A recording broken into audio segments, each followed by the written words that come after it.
Hello नमस्कार दोस्तों। आप अपनी परीक्षा की तैयारी कर रहे होंगे और थोड़ी सी रिवीजन क्लास मैं आज जो आपके लिए लेकर आया हूँ वो लेकर आया हूँ जो आपके क्वेश्चंस हैं। इस तरह से जो प्रीवियस ईयर का पेपर है उस तरह के क्वेश्चंस हैं जो इस बार भी संभावना होगी और इसी आधार पर क्वेश्चन बनेंगे। तो हम देखते हैं कि ये वाले जो क्वेश्चंस हैं इसके आधार पर किस तरह के क्वेश्चन और बन सकते हैं। तो मैं एक पेपर लेकर आया हूँ, मेरे पास में एक पेपर, और इस पेपर के साथ में जो मतलब क्वेश्चन है इसके भी करेंगे और जो मैं एक आध क्वेश्चन जो इसके साथ में जोड़ते हुए चला जाऊँगा उन्हें भी आप सीखते रहना है। ठीक है, तो देखो इससे स्टार्ट करते हैं। और इसमें सबसे पहला जो क्वेश्चन दिया है वो दिया है कि 36 के गुणनखंडों की संख्या बताइए।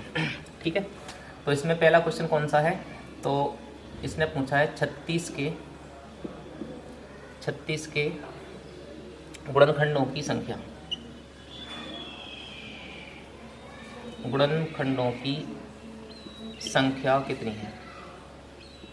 संख्या कितनी है?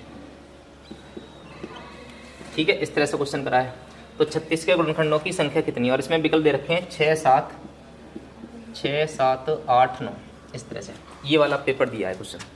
तो हमें इस तरह से कैसे करेंगे, तो अगर इस तरह का कोई क्वेश्चन दोबारा से आता है 36 के गुणनखंडों की संख्या कितनी है, तो हम किस तरह से करेंगे, 36 के सबसे पहले क्या कर लेंगे, फैक्टर कर लेंगे।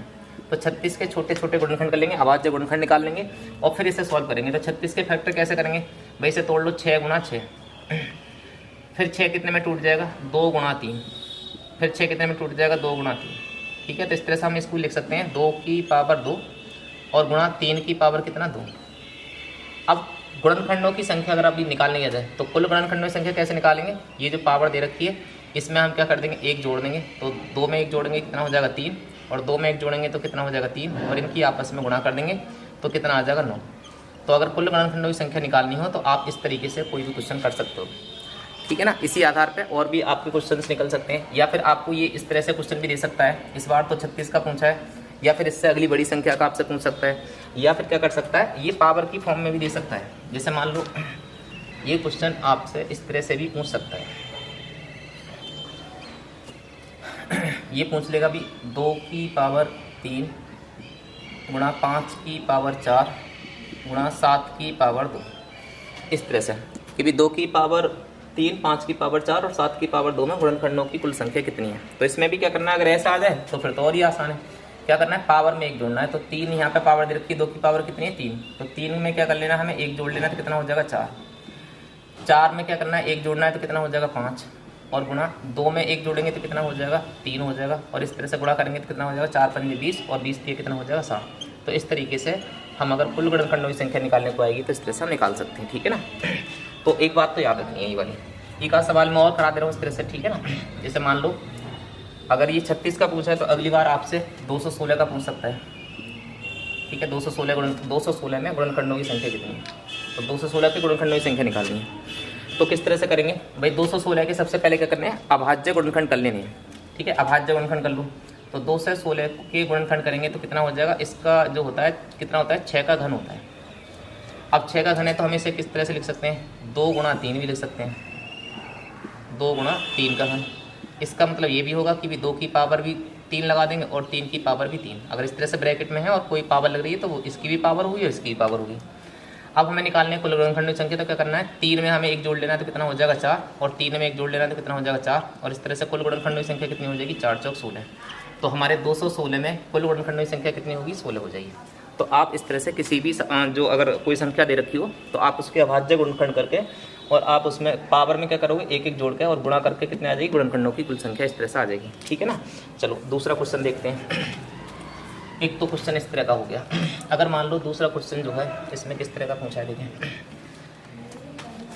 देखो दूसरा क्वेश्चन है इसमें, ये पूछा है इसने, आसान सा क्वेश्चन है, और ये इसमें लिख रहा है कि भी 3 गुणा 10,000 प्लस 0 गुणा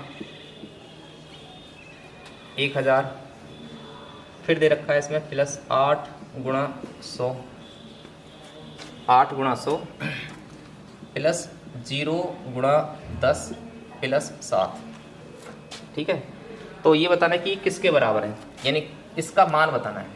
ठीक है, इसका हमें क्या निकालना है, मान ज्ञात करना है। तो मान कितना होगा भाई, इन सबको जोड़ देना है। देखो 0 से अगर किसी संख्या की गुणा करेंगे तो ये तो 0, तो हमें इसे तो लेना ना है। और यहाँ भी 0 की गुणा करेंगे तो इसे भी ना लेना, तो इसका मतलब ये भी 0 हो गया। कुल मिलाकर हमें कितना जोड़ना है, 3 की 1000 की गुणा करेंगे कितना हो जाएगा, 3000 हो जाएगा, प्लस 8 की और 100 की गुणा करेंगे तो कितना हो जाएगा, 800 हो जाएगा, प्लस ये कितना दे रखा है, 7 दे रखा है, तो इसे 7 और जोड़ देंगे तो कितना हो जाएगा 3800, और ये 7 और जोड़ने तो कितना हो जाएगा 3807। इस तरीके से इस सवाल का आंसर आ जाएगा। तो कोई भी आपको विस्तारित फॉर्म दे सकता है और आपको इस तरह से शॉर्ट फॉर्म पूछ सकता है या संक्षिप्त रूप इसका पूछ सकता है, तो ऐसा सवाल आपके पेपर में देखने को मिल सकता है। ठीक है ना।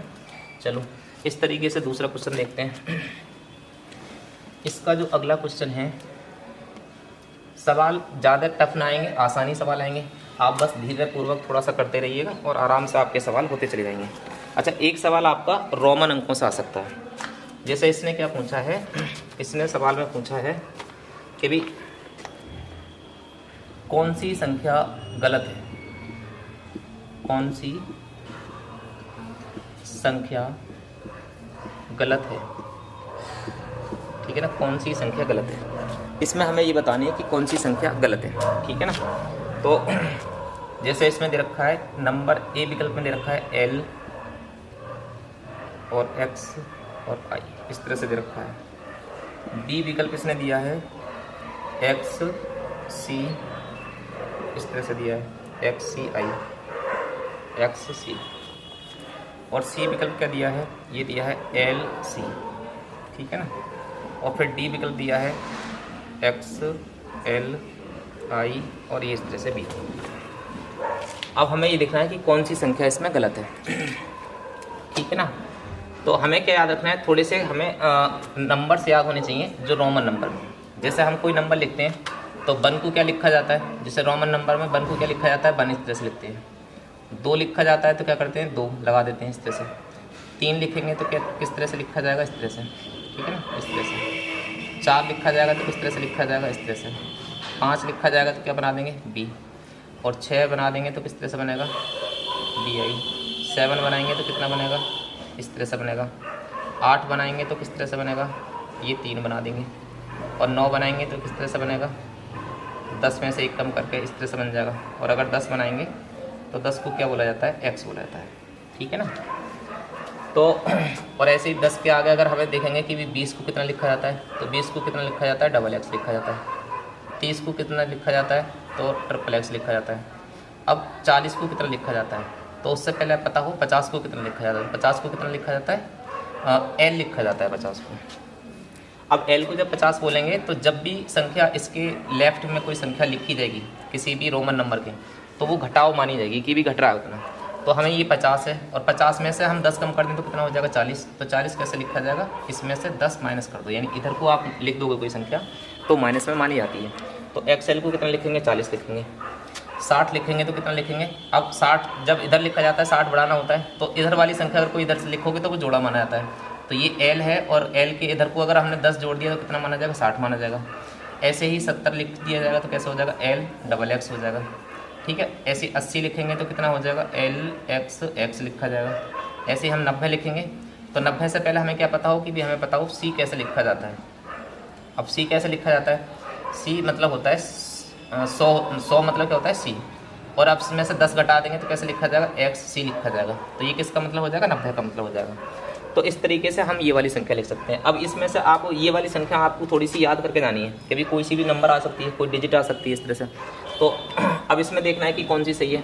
तो देखो ये कितना है, ये है आपका 50, और ये कितना है 10, तो कितना हो गया 60। ये हो गया कितना 60, और ये कितना है 2, तो 60 और 2 कितना हो गया 62। तो इसका मतलब ये वाली कितनी नंबर लिख रही है, 62 लिख रही है। तो इसका मतलब ये वाली बात तो सही लिखी हुई है, 62 संख्या है। फिर देखेंगे हम कि अभी ये कितना लिखा हुआ है, 10। ठीक है ना। और ये कितना लिखा हुआ है, 100।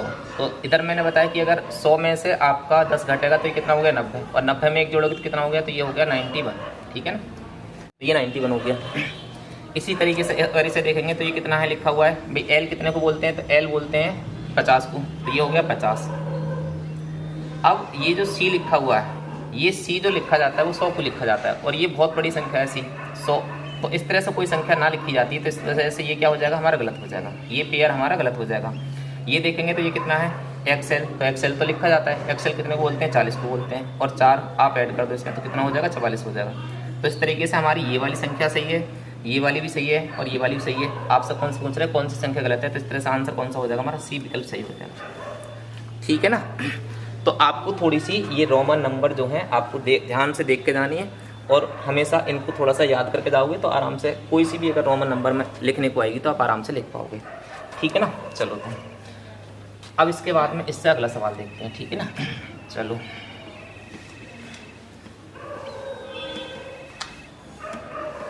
इसके बाद में जी नेक्स्ट सवाल कौन सा है, इसने पूछा है 0 से छोटे प्रत्येक पूर्णांक का चिन्ह कौन सा होता है। ठीक है ना। 0 से छोटे यानी इसने क्या पूछा है 0 से छोटे प्रत्येक पूर्णांक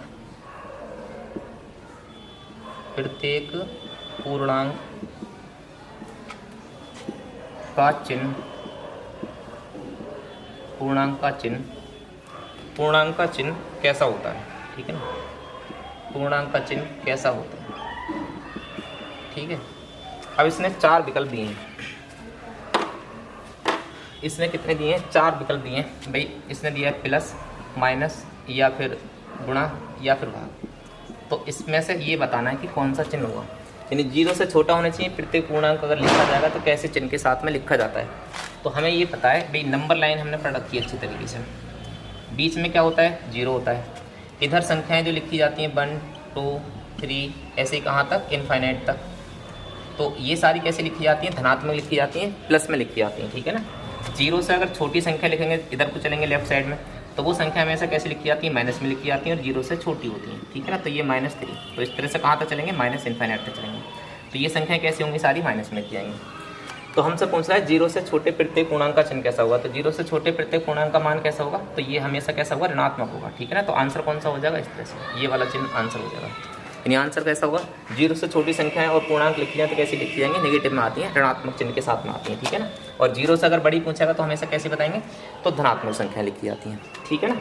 चलो इसके बाद में से नेक्स्ट क्वेश्चन करते हैं। अच्छा इन सवाल में आपसे कभी कभी ये भी पूछ लेगा और नेक्स्ट क्वेश्चन यही है कि इसने पूछा है -1 और एक पूर्णांक के बीच में कौन सी संख्या आती है। इसने क्या पूछा है -1 और +1 के बीच पूर्णांकों की संख्या कितनी होगी। भाई पूर्णांकों की संख्या बतानी है। पूर्णांकों की संख्या कितनी होगी। तो -1 और 1 के बीच में देखो -1 तो ये रहा और 1 ये रहा प्लस का 1, तो इसके बीच में पूर्णांक संख्या कितनी है 0 है, मतलब एक ही संख्या है। तो आपका आंसर कितना हो जाएगा 1 हो जाएगा। यानी आपका एक ही है जो पूर्णांक है। 0 भी क्या होता है पूर्णांक होता है और कैसा पूर्णांक होता है सम पूर्णांक होता है। ठीक है ना। 0 हमेशा किस में आता है सम पूर्णांक में। देखो ये सम संख्या है, फिर 2 के बाद 2 कम करो इसमें 2 जोड़ोगे तो सम संख्या, फिर इसके बाद में 2 जोड़ोगे सम संख्या, इसमें और आगे 2 जोड़ोगे तो 4 क्या आ जाएगी सम संख्या आ जाएगी। तो 0 कैसा होता है 0 एक क्या होता है सम पूर्णांक होता है, सम पूर्णांक होता है। ठीक है। ये वाली बात याद रखनी है थोड़ी सी। चलो भाई इसके बाद में जो नेक्स्ट क्वेश्चन है आपका वो है अनुपात का। अच्छा अनुपात से क्वेश्चन आप थोड़ा सा देख के जाएंगे, अनुपात के सवाल आपके पेपर में जरूर आएगा। अब अनुपात के सवाल कैसे कैसे आ सकते हैं उन्हें करते हैं। देखो अनुपात से कैसे सवाल आ सकते हैं। इसने जो सवाल पूछा है बस वो इतना पूछा है 8 रुपये का 80 पैसे से अनुपात कितना होगा। तो हमें कितना बनाना है 8 रुपये का 80 पैसे से क्या अनुपात होगा। ठीक है ना। 8 रुपये और 8 रुपये का 80 पैसे से क्या अनुपात हुआ। तो हमें क्या करना है अभी अनुपात निकालना है सिंपल सा। यहाँ पे 8 रुपये और 80 पैसे हैं, सिंपल सवाल है। हमें क्या करना है जब अनुपात निकालना होगा तो इन सवालों का क्या करना होगा यूनिट सेम करनी पड़ेगी। जैसे यहाँ पे दे रखा है पैसे और यहाँ पे क्या दे रखा है रुपये, तो इन चीज़ों को हमें क्या करना पड़ेगा सेम करना पड़ेगा। जैसे रुपये हैं तो रुपये को किस में कन्वर्ट करना है हमें पैसे में। तो 1 रुपये में कितने पैसे होते हैं हमें पता है। 1 रुपये में कितने पैसे होते हैं भाई 1 रुपये में होते हैं 100 पैसे। तो 8 रुपये में कितने पैसे हो जाएंगे तो कितने हो जाएंगे 800 हो जाएंगे। और इसका अनुपात किससे बनाना है 80 पैसे से। तो हमें क्या लिख देना है 80 पैसे लिख देने हैं बस। अब इन्हें काट लेना है। तो अनुपात क्या होता है, छोटी से छोटी संख्या जो कट के कितना रह जाए, छोटा से छोटा रह जाए। तो हम क्या काटेंगे, अब 8 से काट लेंगे, 8 ढाई 80 और 8 एकन 8। तो इस तरह से अनुपात कितना आ जाएगा, 10:1 आ जाएगा। तो इस तरीके से भी आप बहुत जल्दी से सवाल कर सकते हैं, ठीक है ना। चलो इससे नेक्स्ट क्वेश्चन देखते हैं। ये समझ में आ गया होगा आपके।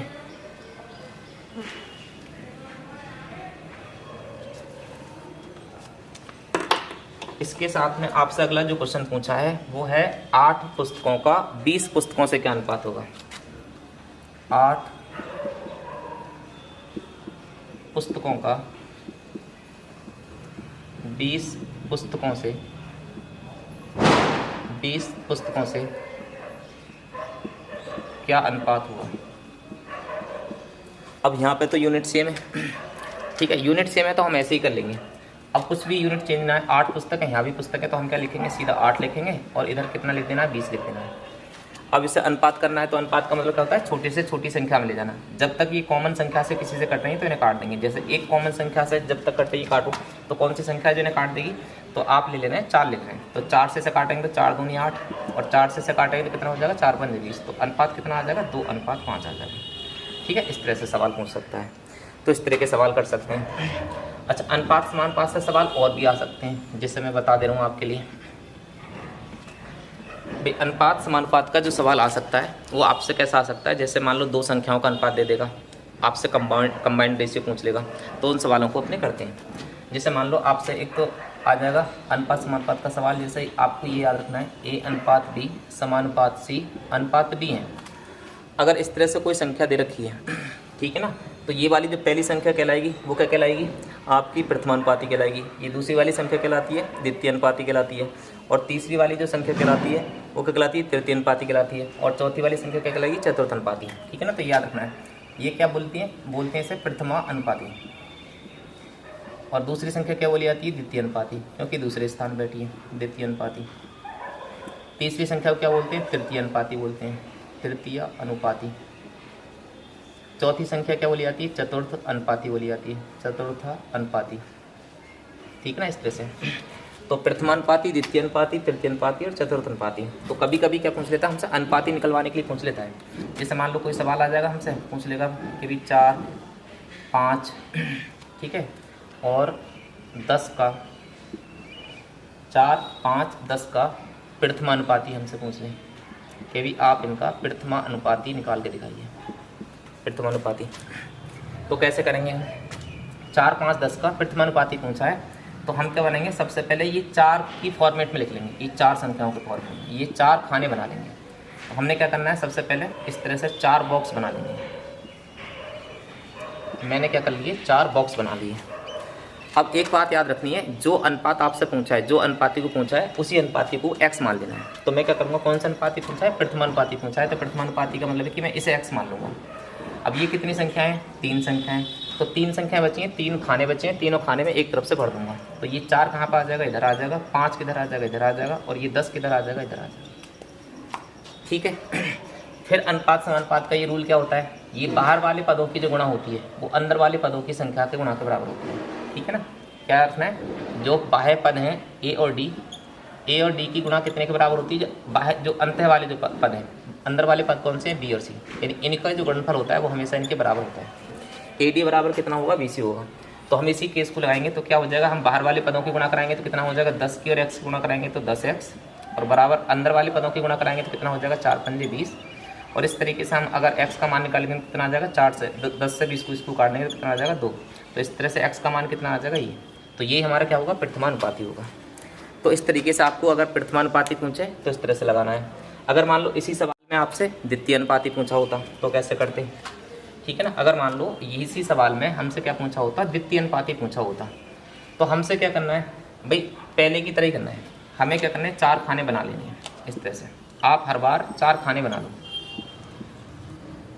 अब इसमें क्या करना है, इसने क्या पूछा है, द्वितीय अनुपाती मान लो पूछा है, इसने पूछ लिया हमसे कि भाई आप द्वितीय अनुपाती निकाल के दिखाइए, ठीक है। तो इस केस में हम क्या करेंगे, द्वितीय अनुपाती, ठीक है, द्वितीय अनुपाती ऐसे लिखा जाएगा, द्वितीय अनुपाती। तो हमें क्या करना है, द्वितीय अनुपाती पूछा है तो दूसरे वाले खाने में x मानना है, और अब ये 3 संख्याएं जो बची हैं इन्हें बारी बारी से भर देना है। तो सबसे पहले क्या भरेंगे, 4 भरेंगे, फिर आएगा 5 और सबसे लास्ट में क्या आएगा, 10 आएगा। तो इस तरीके से वही तरीका हमें फिर लगाना है। हमें क्या करना है, इसकी और इसकी गुणा करानी है। अंत वाले पदों की गुणा कितनी हो जाएगी, 5 और x की गुणा 5x बराबर 10 की और 4 की गुणा कर लेंगे तो कितना आ जाएगा, 4 × 40 आ जाएगा। अब 5 से इसे काट देंगे तो 5 से काटेंगे तो कितना आ जाएगा, 5 × 8 = 40। तो x का मान कितना आ जाएगा, 8 आ जाएगा। और इस तरीके से हमारा जो द्वितीय अनुपाती होगा उसका आंसर कितना हो जाएगा, 8 हो जाएगा। तो इस तरीके से आप प्रथम अनुपाती भी निकाल सकते हो, द्वितीय अनुपाती भी निकाल सकते हो। मान लो इसमें तृतीय अनुपाती पूछने लगे, ठीक है ना, हमसे क्या पूछ ले, इन्हीं संख्याओं का कि भी तृतीय अनुपाती बताओ। तो अब क्या करना है हमें, तृतीय अनुपाती अगर पूछा है तो तृतीय अनुपाती पूछा है, तृतीय अनुपाती पूछा है तो क्या करेंगे, सबसे पहले हम खाने 4 ही बनाने हैं। इस तरीके से भाई 4 खाने बना लो, 4 खाने बना लो। तो 4 खाने में क्या करना है, तृतीय अनुपाती पूछा है तो अब कहाँ पे x मानना है, तीसरी वाली जगह, ठीक है। प्रथम अनुपाती पूछता था यहाँ, द्वितीय अनुपाती पूछता था यहाँ, तृतीय अनुपाती पूछा है तो यहाँ पे x मानेंगे। अब ये 3 संख्याएं जो भरी हुई हैं इन्हें ऐसे भर देना है। सबसे पहले क्या भरना है, 4, फिर क्या भरना है 5 और फिर क्या भरना है 10 भर देना है, ठीक है ना। अब क्या करेंगे, हमें अंदर वाले पदों की गुणा कितनी हो जाएगी, 5x हो जाएगी, और बाहर वाले पदों की गुणा कितनी हो जाएगी, 10 की और 4 की गुणा कितनी हो जाएगी, 40 की हो जाएगी। तो इस तरीके से तृतीय अनुपाती निकालेंगे तो 5 से काटेंगे कितना आंसर आ जाएगा, 8 आ जाएगा।